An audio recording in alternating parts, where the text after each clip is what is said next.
Hello, everybody. Welcome to this week's episode of Late Night Craft Talk. Tonight we are doing sign language. That'll be tonight's subject, and we'll also be talking about kind of as an extended project. We'll be talking about when I'm getting all kinds of little notices here that we're live. Cool. Dancing Bear and Elk Rack are live on multiple platforms because you can hear my phone's going ding dang dang.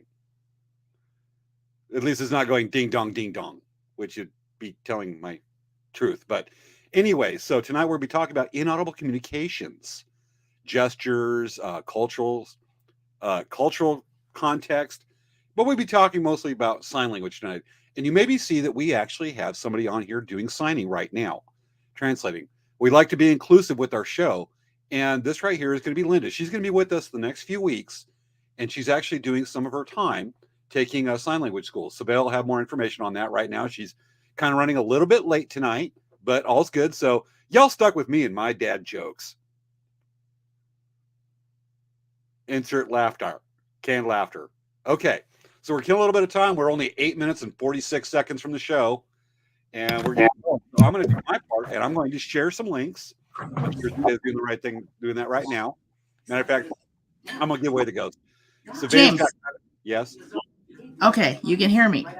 Yes. I was muted for some reason, but remember, we got to take turns. We got to take turns because it's completely impossible for Linda to sign language while we overlap.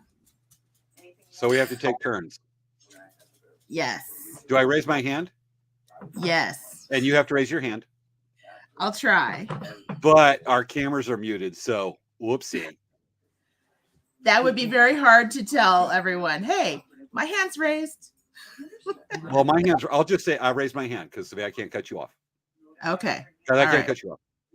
We can't all right, everyone, welcome. It's Friday night. It's that time of weekend where we get to do our fun late night craft talk. And we're so excited because we have a really great show for you. We talked about this earlier when we did our live here a couple hours ago to talk about tonight's show. You said that you were incorporating fun into this. That's a problem. That's not fun? This isn't going to be fun? I'm confused. No. Please explain. Okay. Normally we do the show straight-faced, no gags, and we do it in the form of in the tradition of Bueller. For those of you kids that don't know, that's what's that movie? Ferris Bueller's Day Off.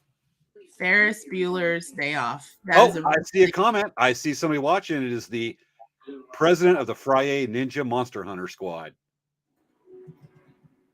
It is Maya who has joined. So we've got first viewers. All right. I'm getting ready to share. I hope you are too. Yes. So we are just minutes away from starting our show. So make sure to share our links with your friends. A lot of people, they would really love to watch this show. It's going to be a very interesting show. We have a great topic and something that maybe a lot of people don't know about. So I think it's going to be interesting for everyone. I think so too. Right now, I'm sharing. Did you share? Yes, I'm working on sharing right now. So you didn't share yet? No. Is that a preemptive yes, I am sharing? No, I'm sorry. That's okay, because I'm typing and then I have to go back and look at what I typed and went, I typed that? Because it's in another language called Bungalese. Yes. Tonight's episode, okay, I'm typing this out. Tonight's episode of capitalized Late Night Craft Talk, exclamation point, and hit post. So now I get to pollute people's newsfeed with our cool show, but not fun. Yay! That's awesome, James. This is such a fun show, you guys. I'm very excited to share this week. And I'm really excited. Like, this is such a cool show. This is going to be fun. Oh, my goodness. Fun. No. Savannah, tell yourself, no fun. I'm not allowed to have fun tonight. That's no, what you're not. Maya, tell her. You've seen every episode almost. Tell Savannah, no. People want to sit here and they want to watch the show, and we want them like, zombified at the end with like drool coming off their lower lip, going, like watching C-SPAN for 6.5 hours straight. Folks, we are the C-SPAN of the internet. Come on, Savia. Well, we're like the show that you want to watch on Friday nights. Hello. You don't like watching C-SPAN at 11 o'clock on a Saturday night? No, I think I'd rather watch our show on a Friday night. True. Matter of fact, I'm seriously going to do this. I'm going to look. Let me bring it up.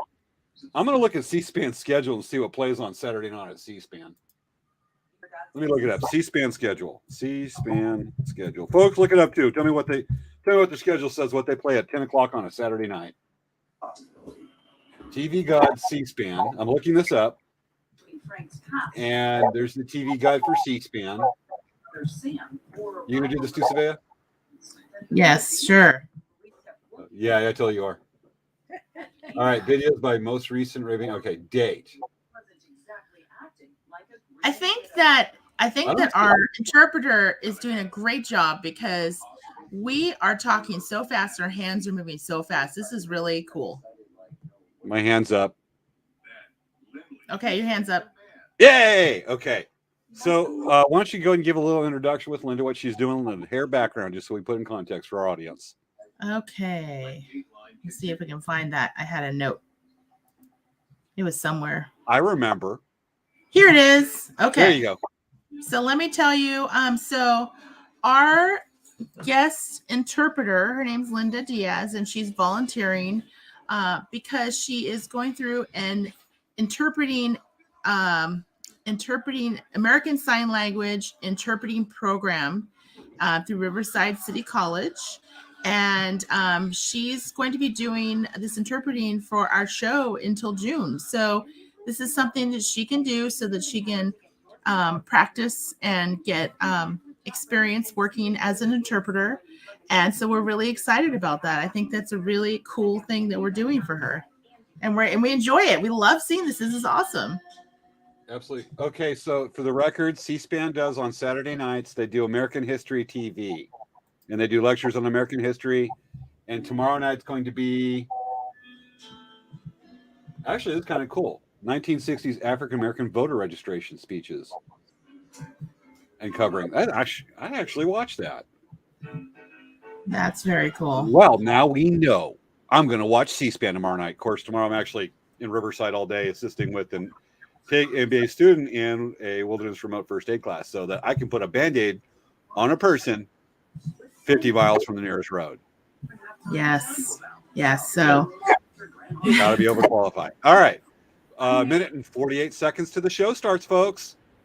Yay. So I know, can you believe it? It is almost time to start the show. So make sure you get your shares in. And I would like to quickly mention we have some fun posts. We have Maya saying, let's see. She's saying, I would totally want to watch this show instead of that. Of course. Who would want to watch C-SPAN over late night craft talk? Carol Ann. I'm sorry, I wasn't paying attention. I was looking at C-SPAN. And we have Carol Ann Blackwood back. Hello, Carol Ann. She says hello from Pismo Beach. She's camping with her sister. She's one of our regulars. So it's really nice to see everyone saying hi. And Maya says, woohoo, thank you for interpreting. You're awesome. So that is really kind of a nice. We have lots of positiveness that comes out of our show. So actually, you know what? And I think if any of our viewers know sign language, turn off the sound and just go by what you're seeing being signed by Linda. I want to know your impressions, not accuracy thing. I just want to know what your feelings are watching the show with just the signing. That has got to be the coolest thing. I think that's really cool, honestly. Linda is one of our customers, and she came into our store, and we were just talking, and she was telling me how she was doing this program, and I was like, "Oh, you do interpreting?" I said, "Oh, maybe you can come on our show," and she's like, "Really?" And so countdown. Oh, countdown! Oh my goodness! Here we go. 10, 9, 8, 7, 6, 5, 4, 3, 2, 1. Woohoo! No time.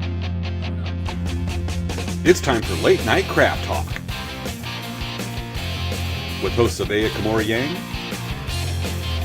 and James Hermes.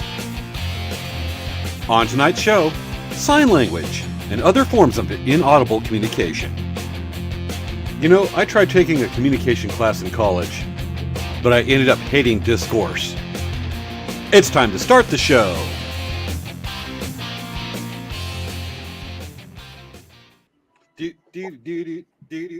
Well, okay, let's rearrange.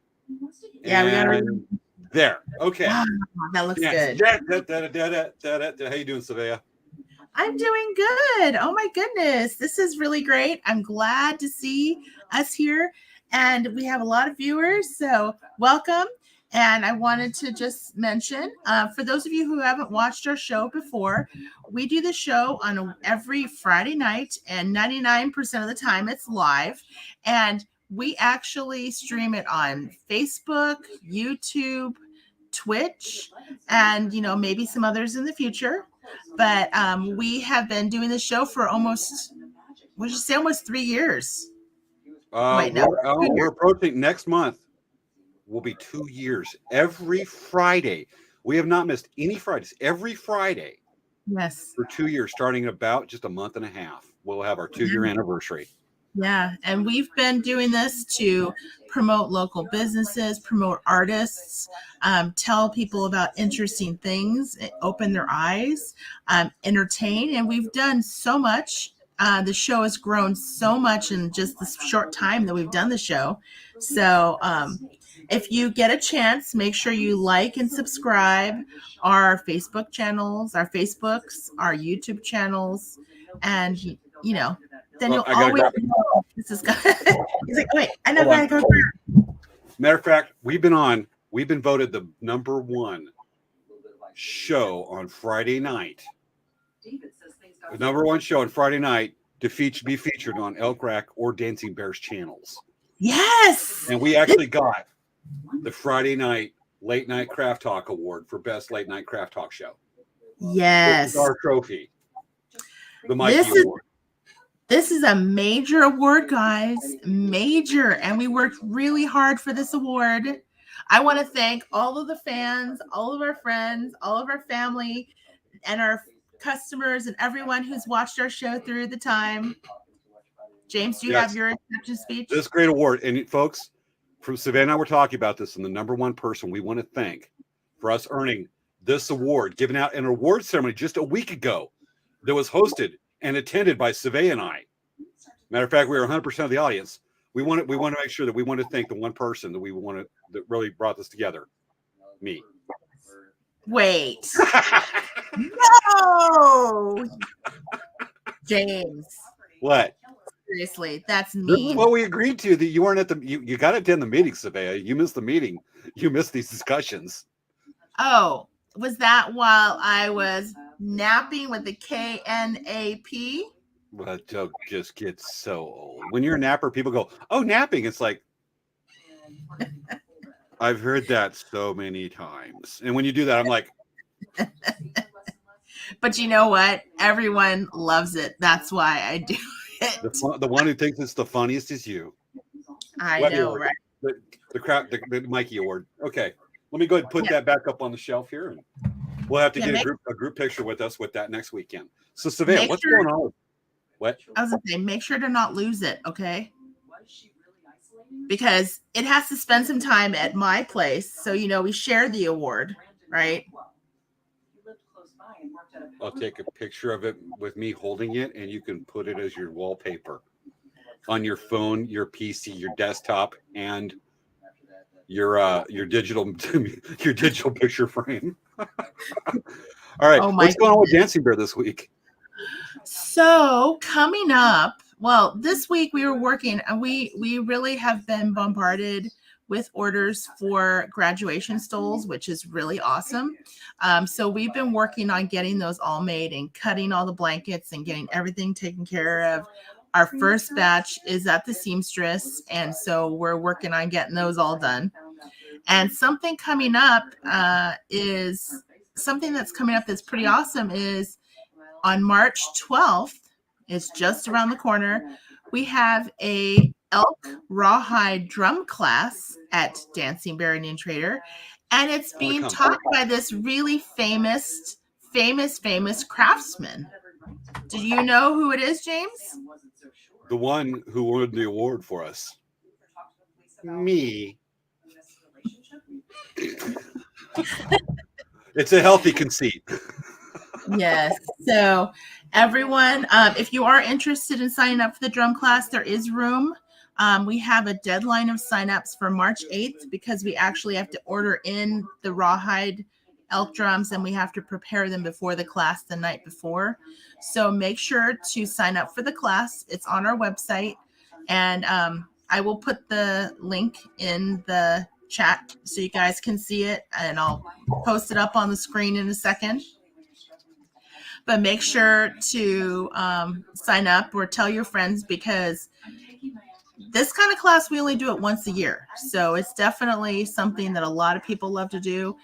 Carol Ann's done the class. She's had a great time with it. And you learn how to do a different craft that some people don't necessarily know how to do. And it's really pretty cool. And James makes it fun. So, and we'll both be there. Class right now myself because it sounds awesome. Yeah, you should sign up for the class. But I'm typing the way I type, and I misspelled my name. I spell it with a Z. So, hey, James. Yes. What's going on with Elk Rack right now? Okay, some of those feathers that I showed a few weeks ago, the Royal Palm Turkey and some of the others, I haven't had a chance to get the fans done, but I got 2 done this weekend. I was actually going to come over and bring them on the show, but I was working on the credits before, and I forgot to get them out of the case in my warehouse. So I'll be doing that, Savannah. I'm going to let you have the show for a minute and a half while I go grab those, and I'll show them at the end of the show, folks. I promise. Okay. They are pretty. Okay, cool. Absolutely. So then what I'm going to do is I'm going to show the link. Do so. I'm going to show the link for this class. So it's on our website, shop.dancingbearindiantrader.com. If you type in the classes, actually. Did you do that on my Twitch? It's on all of them, yes. Okay. It's on all of them. All right, I see that. Yes. Because I just saw Twitch, I was like, oh, there it is. I was actually looking for the message from Dancing Bear, and I didn't see it posted on Dancing Bear. That's weird. And I looked up and I see that we're on the Dancing Bear Facebook page. So that was weird. Usually it pops up on all of the different feeds. So understood. All right. So yeah, folks, learning how we'll be talking about and sharing some of the traditions of the hand drum, put in the context of powwow drums and drums in general, with the features of powwow and native culture, and we'll be doing a demo songs and just a lot of fun. We actually have people that have flown down in the past. We actually, was it Bakersfield or Bay Area? Bay Area. Someone flew from San Francisco area to come take the class. Down to San Diego, rented a car, drove over for the class. And we've had people who come down from Bakersfield, drive or fly for the class because, it was just amazing that they did that. So, I mean, it's humble to be able to have people think that highly of the class that they come down here, despite Savannah. I was waiting for that face. Okay. All the time. Let me tell you, that was totally unprovoked, guys. Hey, we have a lot of watchers, guys. Right now, we have a lot of watchers. All right. So with this, where are we at? 10? Yeah, we're about 10 minutes in. All right. Yeah. I like my water. Okay, so tonight, should we get started with tonight's subject? Yeah. Do you have a slide to show, James? I could. Well, let me get one up. Okay. So while we're doing this, let me get up Mr. Slide. So guys, watch when James isn't paying attention. You need to. Oh, I'm sorry. You're listening, James? No, I'm watching C-SPAN. Man, I was going to try to play a joke on James. And I didn't get a chance to. Dang it. Okay, we're out of slide. Ready? 1, okay, 2, 3. Tonight's show, sign language and other forms of communication. Watch us on March 4th at 10 p.m. when we go live for that show. Really? Like in the future or in the past? I don't know. I'm watching. I'm watching us right now.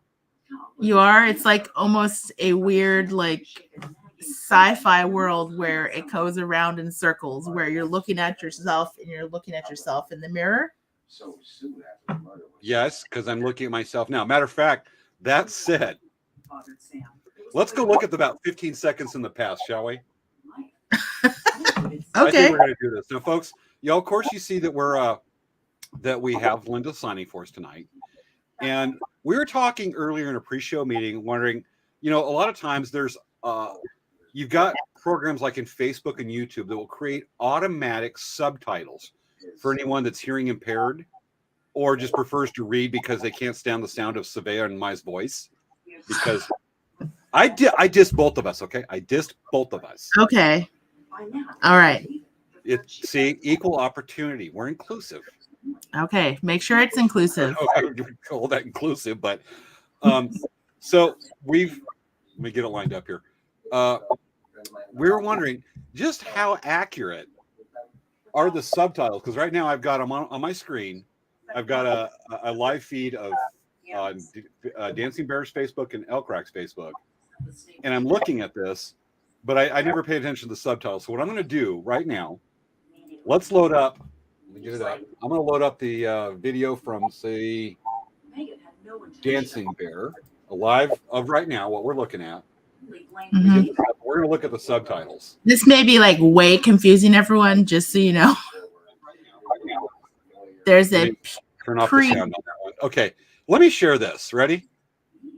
Okay, share it. All right. Here's what we looked like 15 seconds ago. Let me get rid of that little Facebook notice in the corner. Okay. So right now, there's, like I said, a 15-second feed, and we're going to keep on looking at ourselves loop. But let's look right here.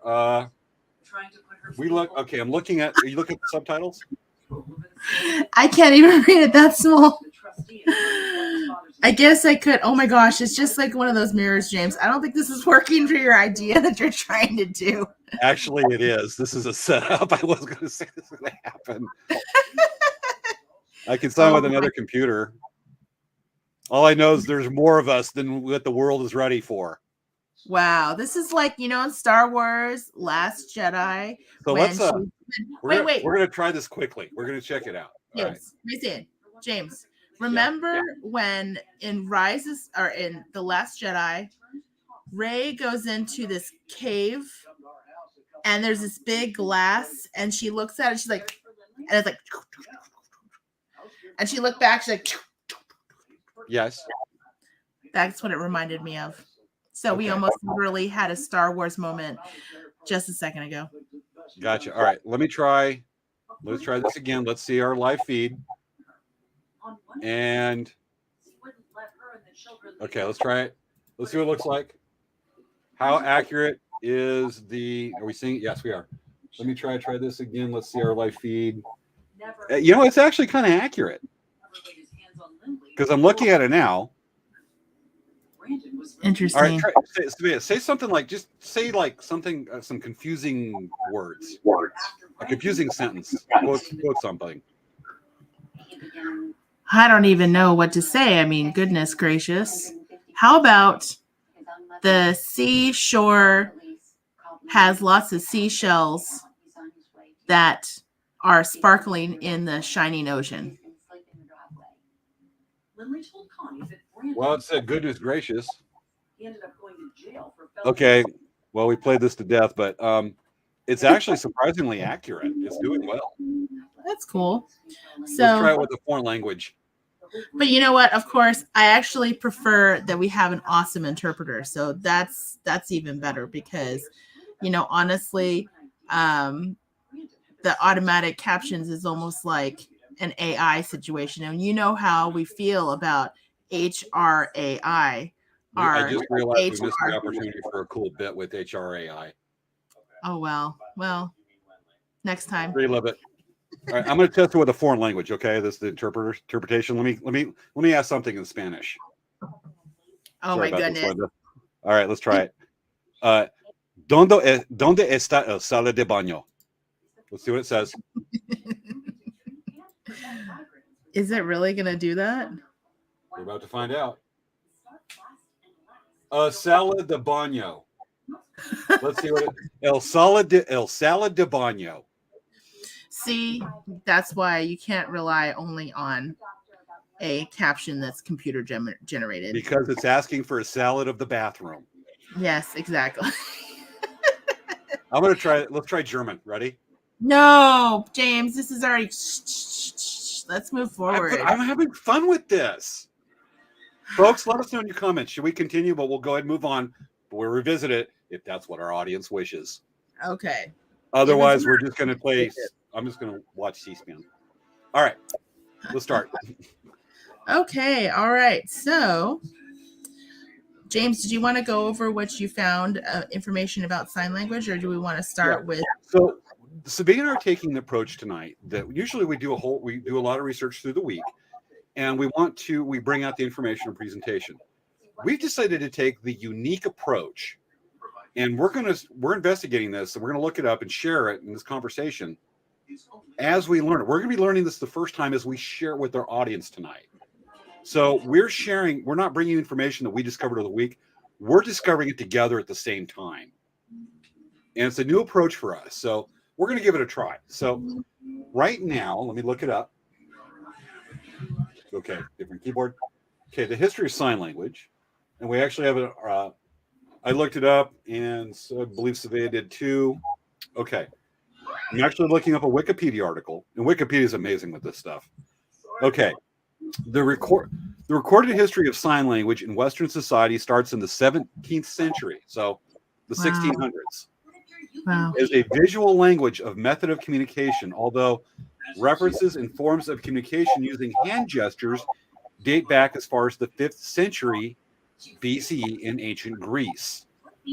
Sign language is composed of a system of conventional gestures, mimic, hand signs, and finger spelling, plus the use of hand positions to represent the letters of the alphabet.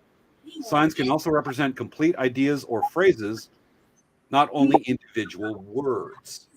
Mm-hmm. I didn't know it dated back all the way to the 1600s or got its there. I'm sure it got standardized in the 20th century. But I didn't know.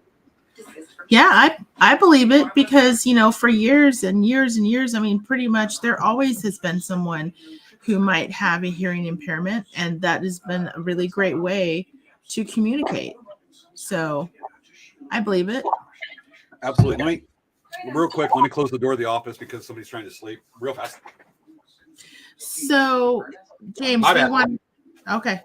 So do we want to talk about the different, in general, and there's several places in the world, in different aspects of the world, that uses visual communication, gestures and visual communication, not verbal, to communicate. And we were thinking about it and just making lists of things. And we're thinking, wow, there really is a lot of people that use a language that has no verbal and visual. Yeah. There's many nations native nations that, use the lip point.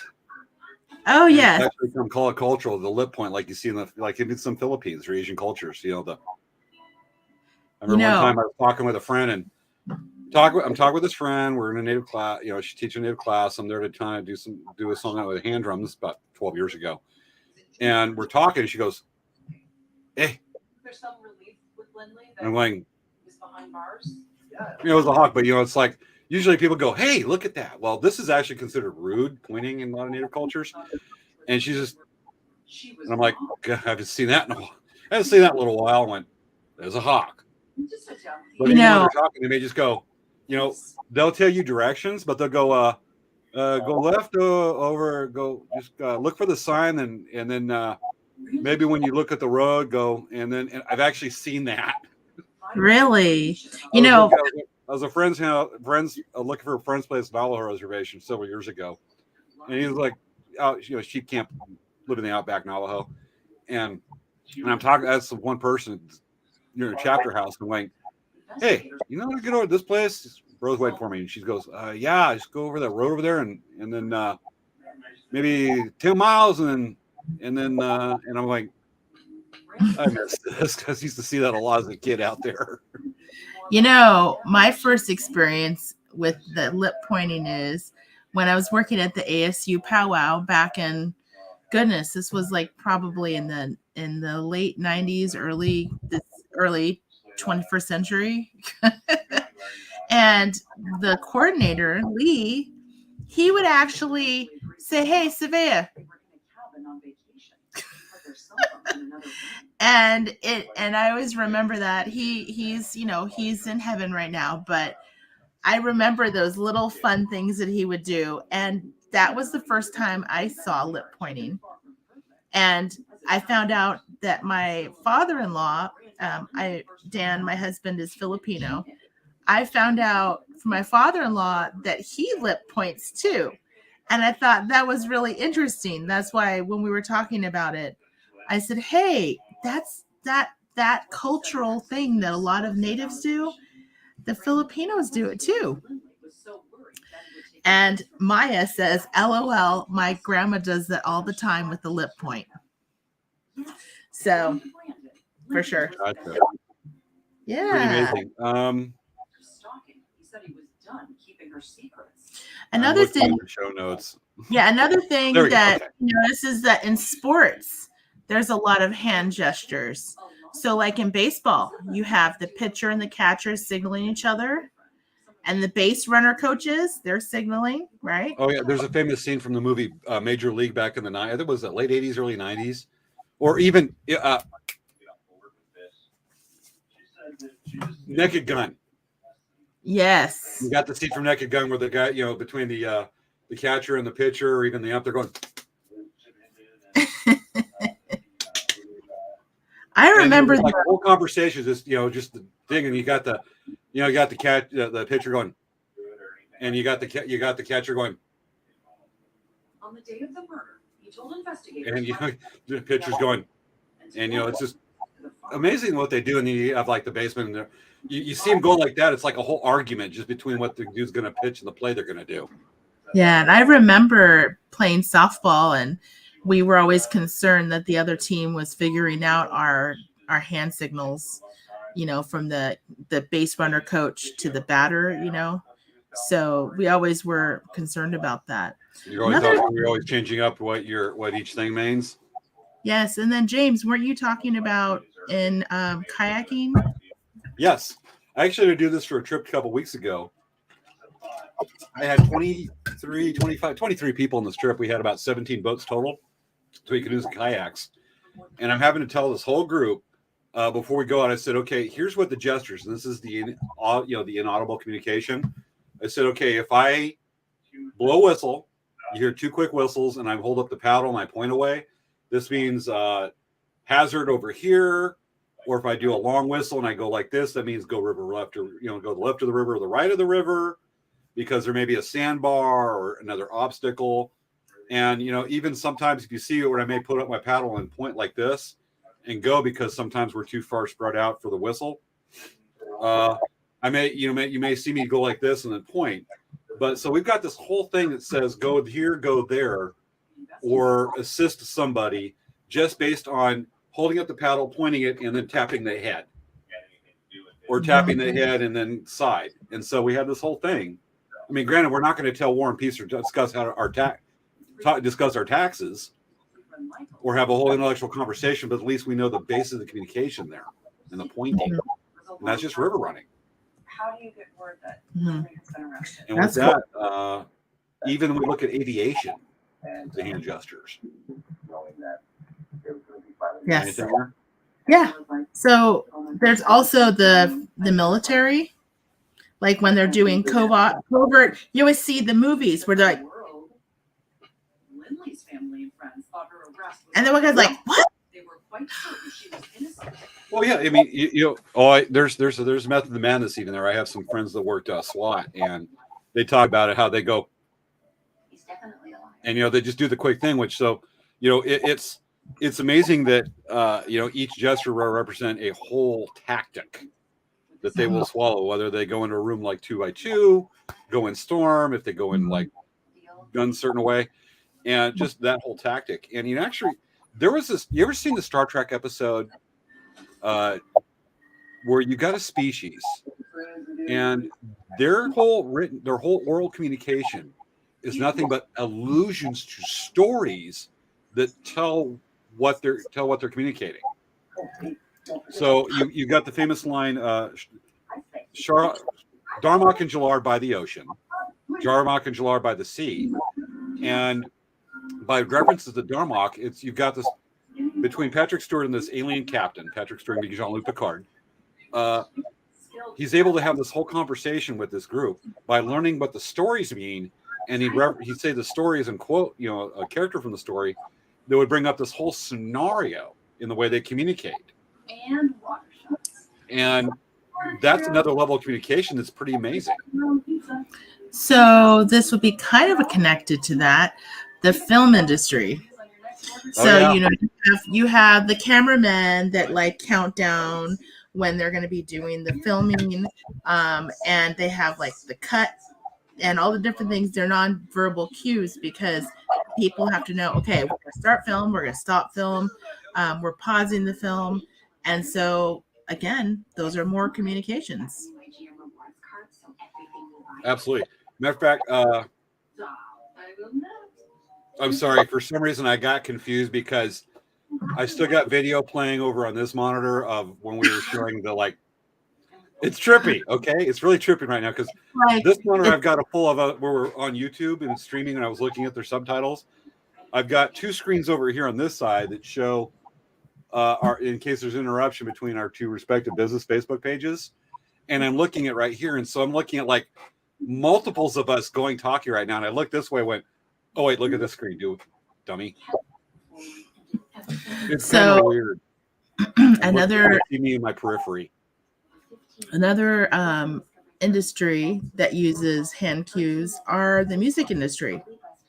So similar to the film industry where they like keep rolling, recording, stopping, starting, and adding in sound. You have an orchestra leader, conductor. So there's a lot of different communications with that. But I wanted to touch back on my experiences. I'm doing the orchestra gestures, like from Looney Tunes cartoons. Dun, dun, dun. Okay. So I wanted to say, back when I was in college, one of my roommates for the summer, she actually was in the American Sign Language program at ASU.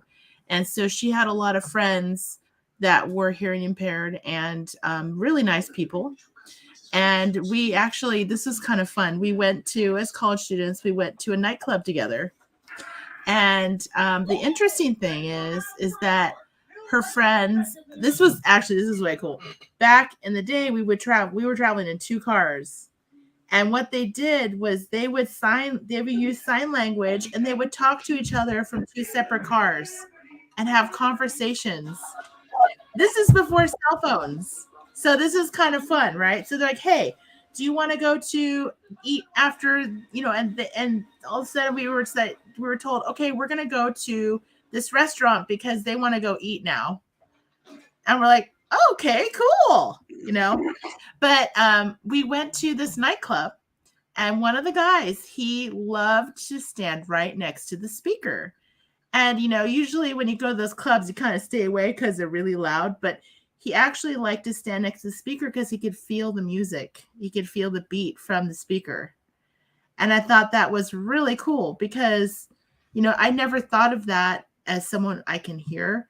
But he has always had a hearing impairment. So for him, that was for his way to enjoy music. And I thought that was very cool. Outstanding.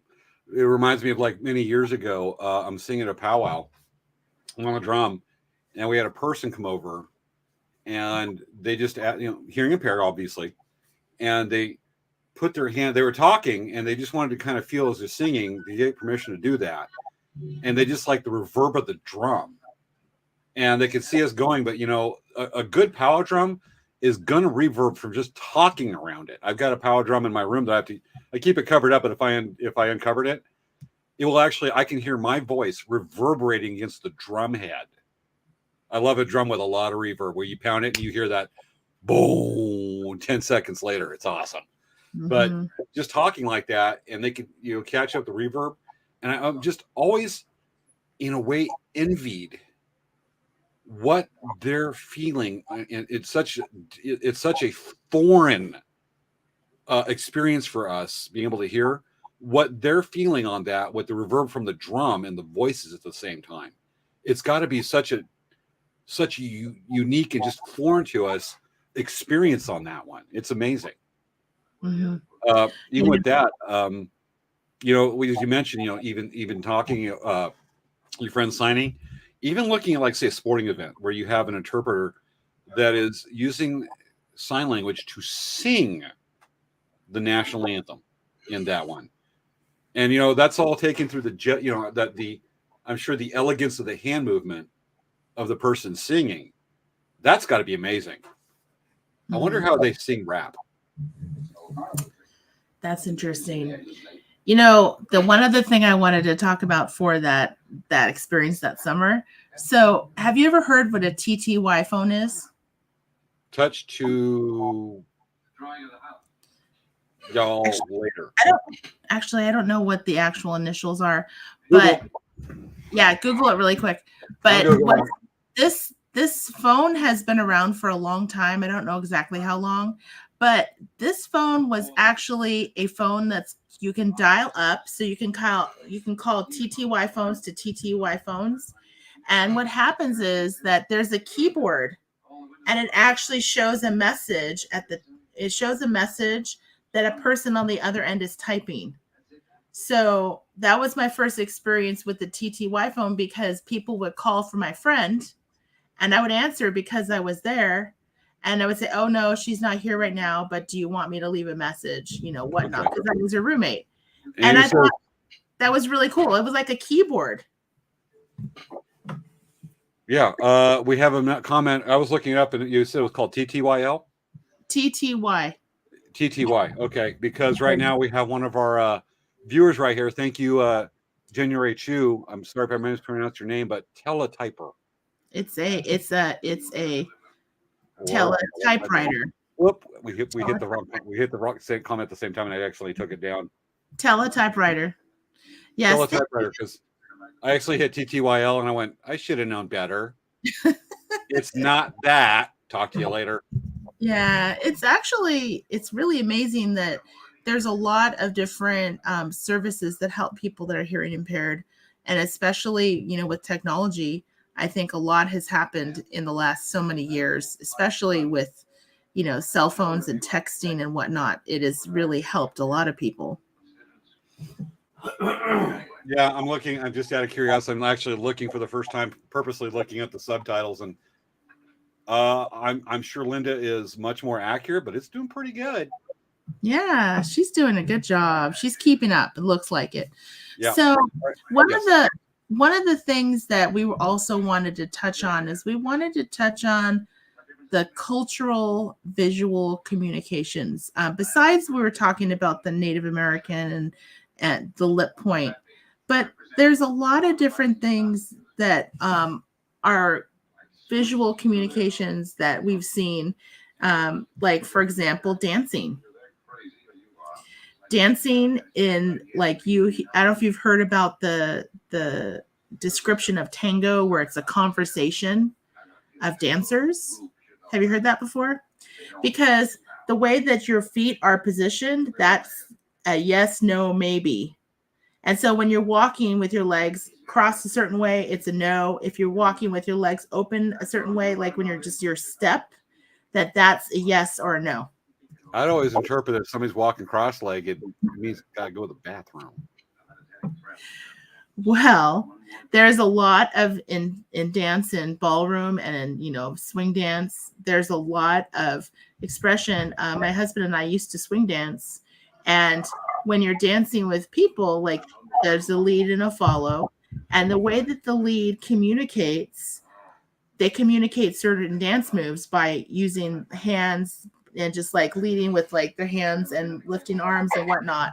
So it's really fun to learn, different forms of communication. And I thought dancing is kind of a neat thing to kind of bring it up. Oh, you switched your sides. How'd you do No, I that, didn't. Jamie? I don't want to be on that side. I want to be on this side. Anyway, but I'm posting which way I want to go with my lips. James. There we go. Oh my goodness. So there's dancing, and people don't really think about that, I think. And in Japan, for example, there's several different things that they do. Like they will bow at each other. That's considered, respectful and greetings, right? You bow. And then another thing that a lot of people don't think about, that lucky cat, the cat that has the hand that's like this all the time. Okay, actually, I have one here. Let me grab it. While she's doing that, just to give another example, just on local. I mean, when you talk about dancing, honestly, okay, where we go with this? Oh, go ahead. Continue. No, go for it. Go for it. So this is a Japanese lucky cat, and see how its paw is up? So Yes. what it's doing is, in Japan, the gesture to call someone is said here in the U.S. be like, come here, right? This is what you do. You kind of motion the come here motion. In Japan, they go like this, come here. And the reason why they do that is because it's you know how cats, when they dig in dirt, they kind of comb the dirt towards them. Yes. Right? So it's like bringing things, it's culturally, they see it as, bringing things to them. So that gesture of come here is the idea is you want someone to come over to you. And the lucky cat actually brings in good luck by bringing it in. On a cultural basis, that's actually, when you look at another culture, that's actually kind of the exact opposite. At the country club, when I am done with the valet and the waitress taking my order at the country club, I go, you go on to the kitchen now. Go on to the kitchen. You may go. Be gone. Of course, if I was going like this, it would be, come here to somebody's Japanese. But, at the country club, we go, you may be dismissed. Yes, this is true. But it's interesting because different cultures see it differently. Right. So, but yeah, I noticed that. It's funny because my dad would be, I was like, come here, come here, come here. Gotcha. When you talk about the dancing, when you talk, I know you did ballroom dancing, and I used to do swing dancing. Swing dancing. Specifically Lindy Hop. I don't. The only dancing I know dance style is powwow. That's it. You asked me to do a Texas two-step, I could do a parody of it, but in sincerity, when you go out there, all I know is powwow. Specifically, I mean, I've taught and know how to do the hoop dancing up to maybe 12 hoops, but specifically grass, men's traditional, men's straight, and definitely we all know round dance. And I have to work with some girls on their basic steps, which is there's a lot of commonality to it. Would say women's swing shawl or fancy shawl.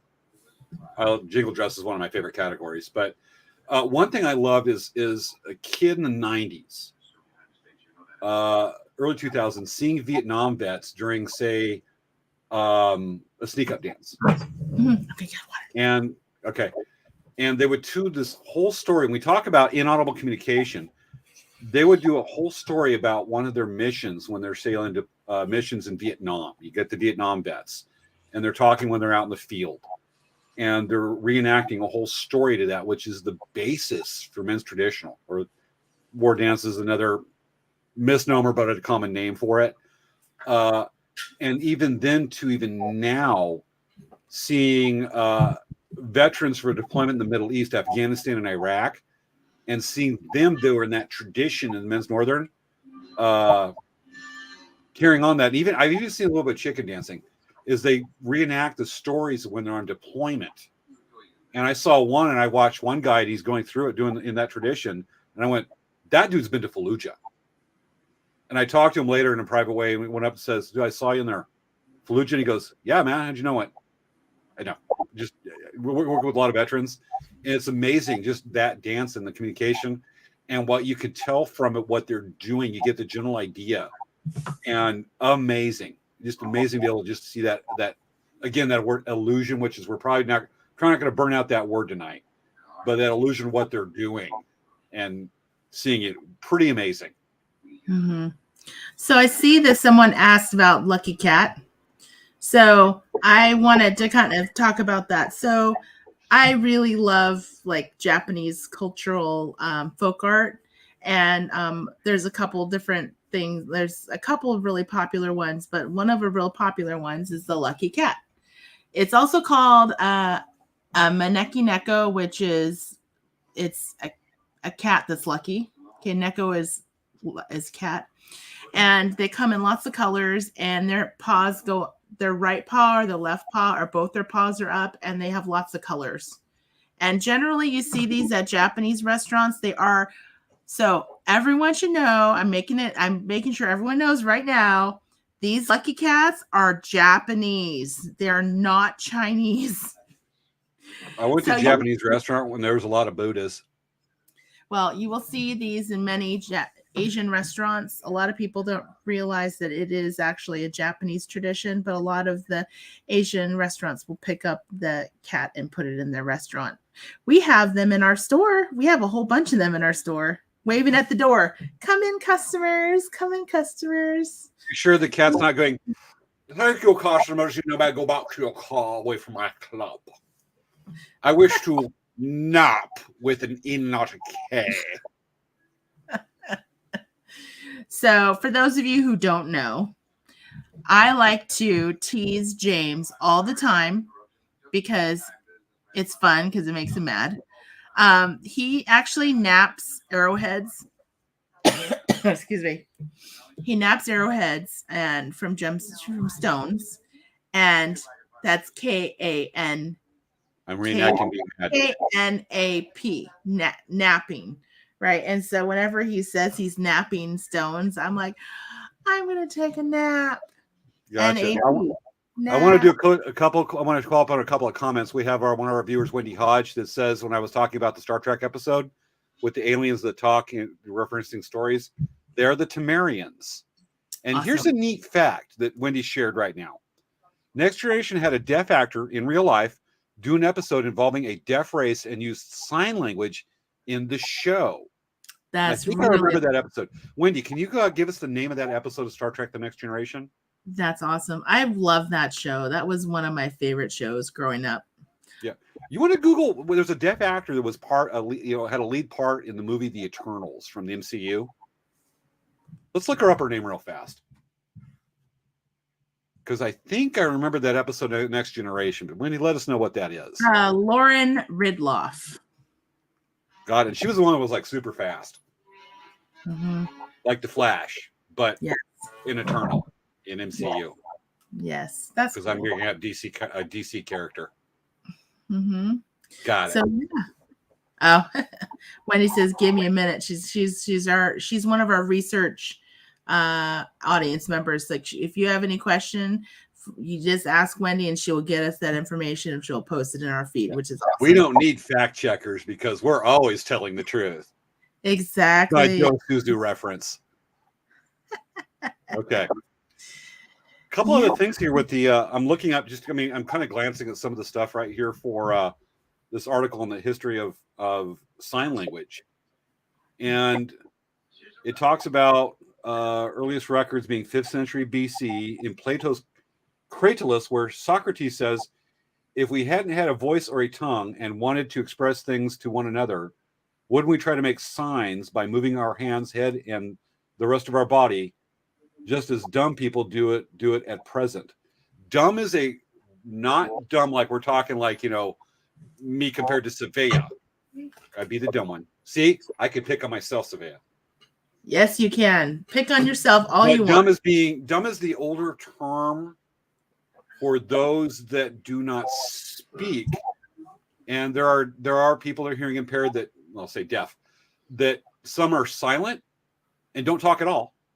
Some will do, some aren't great at reading lips, some aren't. Actually, I was looking this up over the week. It was really interesting. And the old connotation of dumb is someone that does not speak. It's not necessarily mentally impaired.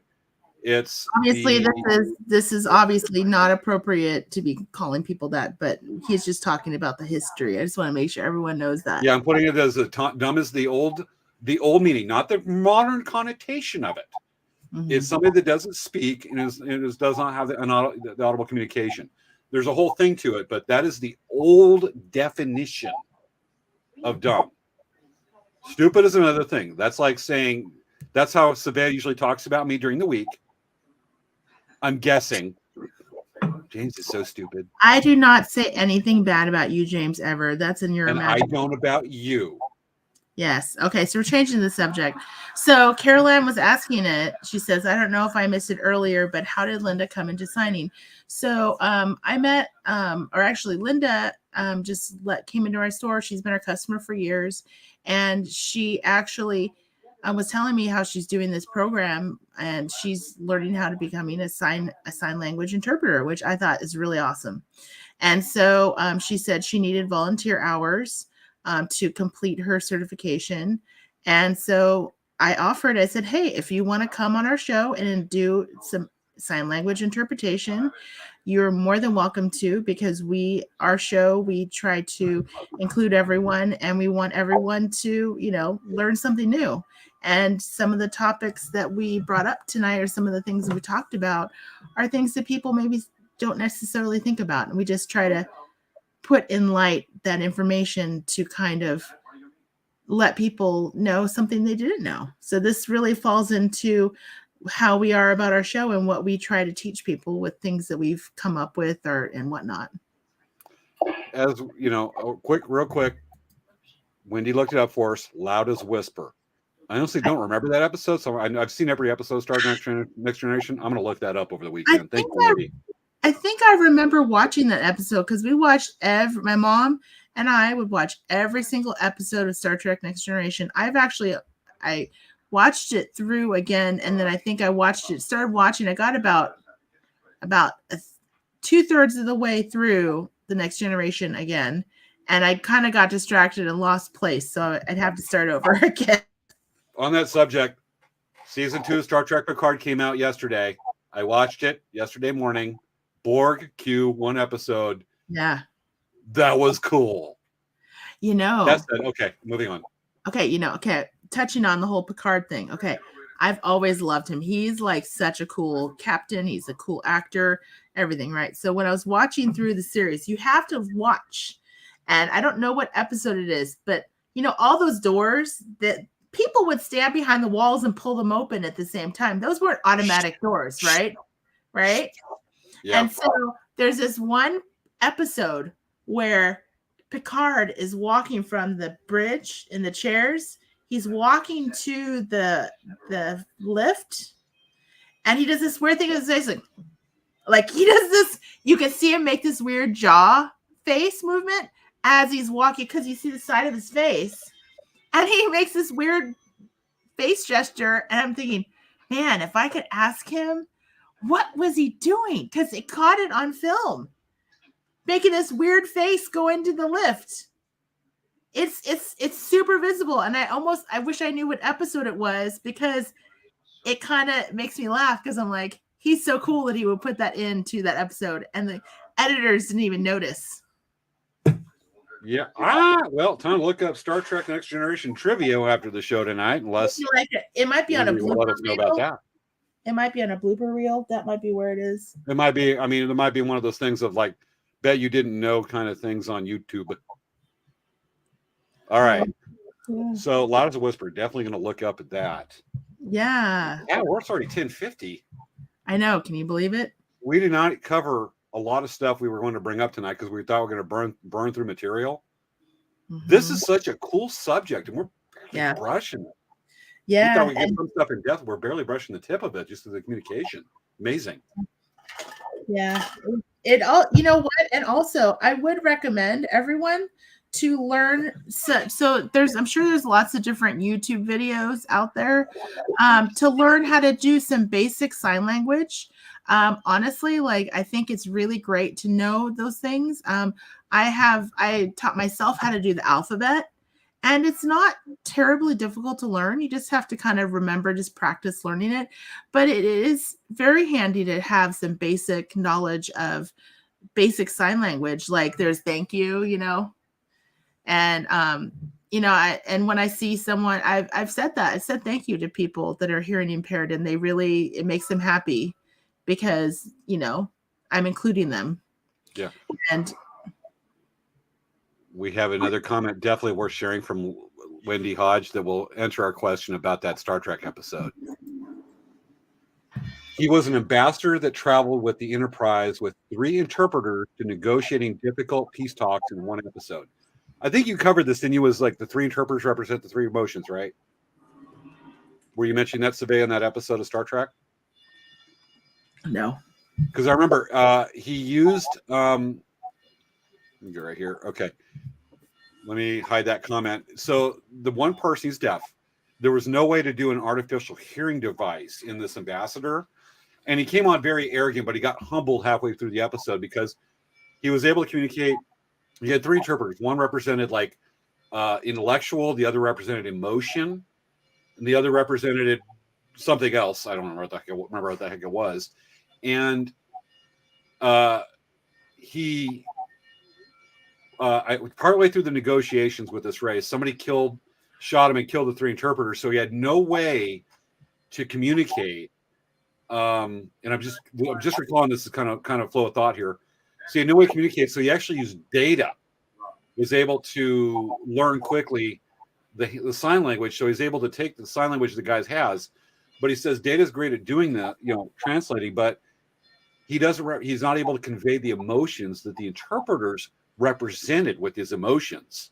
Mm-hmm. And so what he did to do a peace negotiation between these 2 warring parties on this planet is that he brought out this table and then talked to Picard, and they just said, leave me here. And so if they want to talk to him, they're going to have to learn his sign language, and it'll take a bunch of time. And then from there, teach them to do that, and they would to communicate with him, and that would bring them together at the same time. I believe that was the whole episode, the premise of the episode, the major pull points.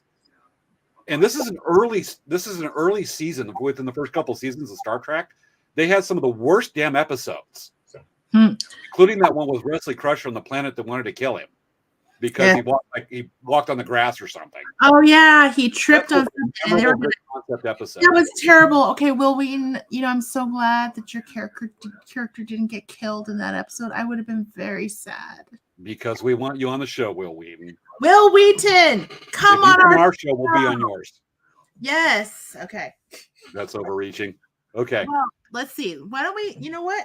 I have a good way that we can finish our show. Let's say some words. Let's say some words that are in sign language. So we could say thank you. So there's thank you. Okay, and then yes. Okay. No. Okay. Thank you. Oh, I said thank you. Hello. Okay. Yes. Okay. Is there anything you can think of, James? Thank you for watching our show. Actually, I don't remember that. So that's actually kind of cool. Yeah. All right. Yeah. So, but there's lots of things you can learn. And actually, while we have Linda here as interpreting, it actually would be a really good way to kind of, if you watch what she's saying as we say, you actually can just kind of get familiar with sign language. So I think that's really, really neat. It is. I've been holding this off for this one part, but we talked about, experiences working with people that are hearing impaired, deaf. I used to work, and there's a couple fun stories to share. One is, can I do this, or should I do this? Yeah, go for it. I used to work for a couple of years. I would volunteer with this haunted house over Reno Valley, and these individuals would it was a deaf school, high school students, and the family member, this one dude's sister went to the school, and they volunteered to put together this as a fundraiser for the student body and they would have their whole house and turn it into a big haunted house. It's been a couple weeks. They brought me in just because I love that I love working haunted houses. I love scaring the heck out of people. Boop. It's fun. Oh my gosh. It's a lot of fun. Oh yeah. And so, I mean, granted, I'm in 10,000%. And they want me to work with, because I've got a lot of experience with this, scaring the snot out of people and working haunted houses, is they want me to go in and work with them on the students that are deaf in the haunted house and how to set it up and how to teach them to like spook people. Because beforehand, people, they just go out and go, and like that, but you got to jump out at people. And so I'd walk through a scene and we'd rehearse it, and they'd come out going moo. And granted, there's not a speech impediment, just what they are able to formulate. Typically, you have that certain accent or whatnot, where they're going, hello, I'm this, and they come out and go boo, and I'm like, that's different. But work with them, how to look for shades, because they don't know when people are coming, obviously. So they got to look for like a shadow and this. And when I said come out, go, bah! And work with them. So they're coming out going, bah! And just the moment was so amusing. But their effort, their sincerity to do this was really great. But it's just different when you have somebody coming out going moo, and you're like, okay, let's make you scary. But it's just really amusing moment and just really fun working with them. But probably my favorite experience working with somebody that's working with a customer. I met her at an art show in Palm Springs, and we had this group of friends come over. Obviously, they're deaf. They're talking sign language, and they had some questions about a dream catcher I had, a couple of dream catchers. And granted, they don't like it when you type on the phone because it's frustrating for them. It's slow. But sometimes that's the only way to do it. But they come over and they're asking, they look at the dream catcher going, and I went, and I was able to it was something about the spirit of the moment that I was able to talk about dream and then make a gesture for spider web in the dream and point to there and catch. And I don't know what inspired me to do those hand gestures, but it made so much sense to them that we had this whole conversation. And it's been several years now, probably been about 8-10 years. I don't remember every detail of it. I have to rack my mind, but through those gestures, and they're asking about like material, and I'm pointing to beads, but we're able to do that. We found this commonality and an idea, and we're able to build off that just through simple gestures. I don't know a damn bit of sign language except for things that'll get me in trouble. That we had this whole conversation, sharing the knowledge of what the dream catcher is. It was just, and when they walked away, I had shivers up my spine. I'm getting them now, going, did that just happen? That was amazing to hold that. And it was just the communication, the spirit was there. It was just a really a experience I treasure on that. Be able to establish that connection so quickly and so uniquely. Mm-hmm. That's what I got. That's great. And with that, we seriously have 2 minutes left in our show. All right. Well, we got to burn 2 minutes. What's on next week's show, Savea? Next week, you guys are going to love this. Love this, love this. So we have bees at my mom's house. You have beads at your house? Oh, bees. Bees. Okay. Oh my gosh. This makes me remind. Okay. So if you guys watch Arrested Development, there is a whole thing where one of the sisters decides she wants to open a bead store. And the brother's like, bees store?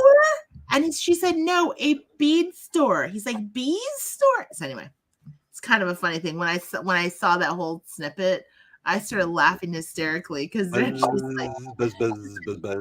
you make so much money with beads. People make all kinds of stuff. They make jewelry, they decorate clothing, lots of money at bead stores. And I started laughing because I'm like, yeah, no. Anyway, it was funny.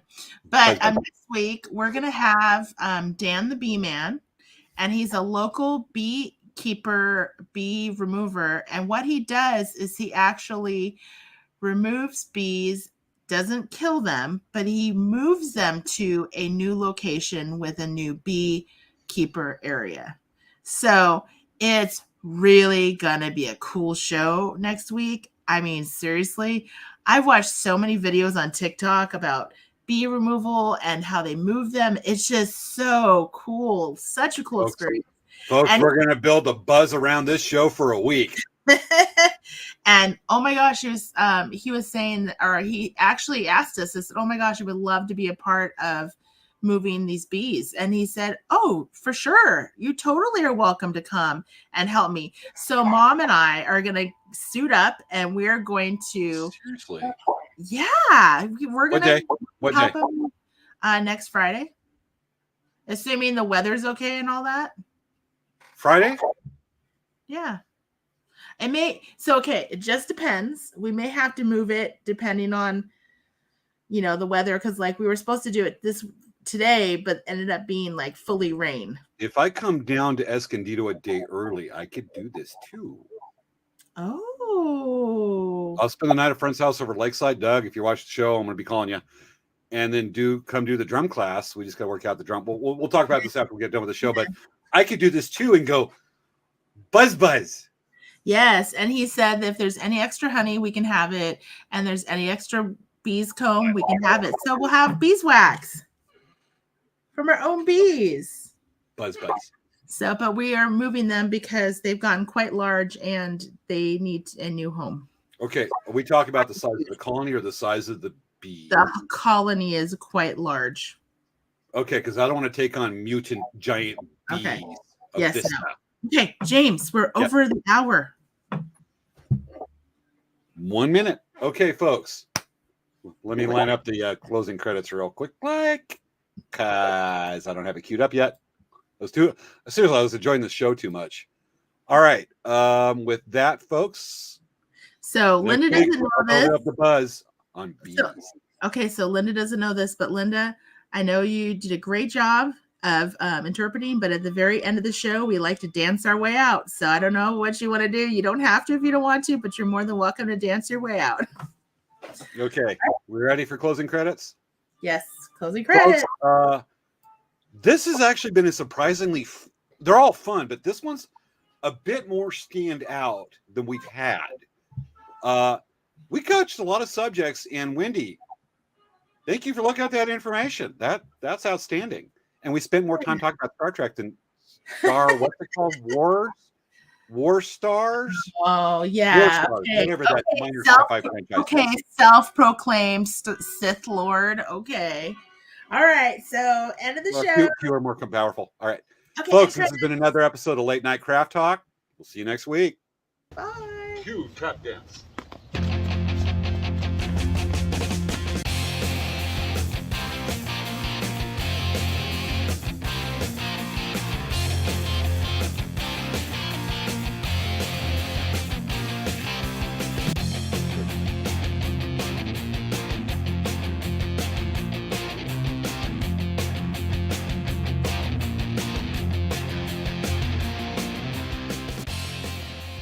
Aw, ain't he cute? Good night, folks.